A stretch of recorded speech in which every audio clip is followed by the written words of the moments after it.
Look at SAT and ACT scores and talk about how we compare them when these two exams are scored very differently.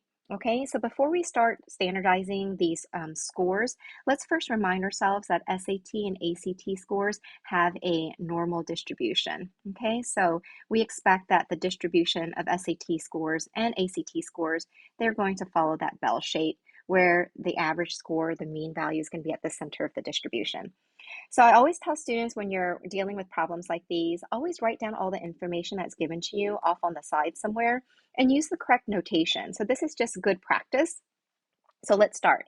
We're told that the national average on the SAT is a 1083. So off to the side here, I'm going to write down for SAT that the mean value, so we use that Greek letter mu, is a 1083 with a standard deviation of 194 points. So that's sigma, the Greek letter sigma stands for standard deviation for the population of SAT scores, is 194 points. Let's keep reading. The average on the ACT, so let's write down information for the ACT, that average is a 20.8 with a standard deviation of 4.5. Okay, so let's take a look at question A. Suppose you score, so you have an SAT score of 1200 and your friend, okay, has a score of 23 on the ACT.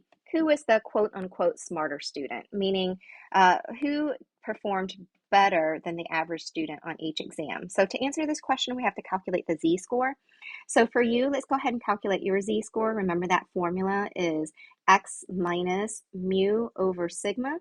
So let's go ahead and do that calculation real quickly. So 1200 minus 1083. So it looks like you score slightly higher than the average student. So we expect your z-score to be positive. Divide that by 194.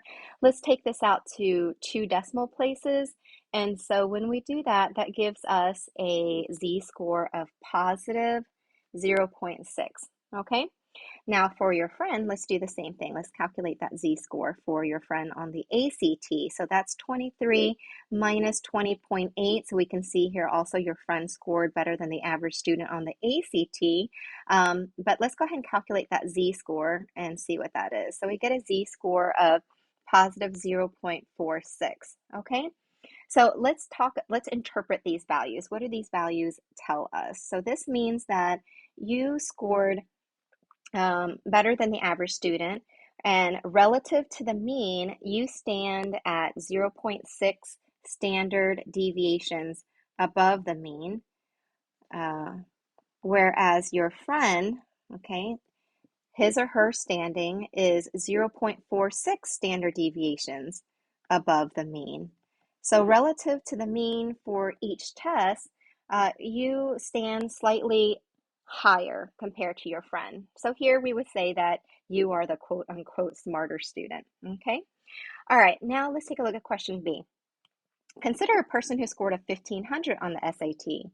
What can this be said about this person? So we're talking about SAT scores. So let's use the mean value on the SAT to figure out this person's z-score. So this is 1500 minus 1083. Let's divide that by 194. This gives us a z-score of 2.15. So this means that this person's score is 2.5 standard deviations above the mean. Okay, so now we have to recall what we learned about extreme values. So using the empirical rule tells us that if a value is 2 or more standard deviations above the mean, so this is the case here, 2.15 is higher than 2 standard deviations above the mean, we would say that a score of 1500 is considered a really, really high score. It's an extreme score and it's statistically significant. And so because of that, we expect that only a small percentage of students who take the SAT will score that high or score as high as a 1500 or higher. So because of that, we would say that this score indicates someone who did really, really, really well on the SAT and could probably apply for an Ivy League university.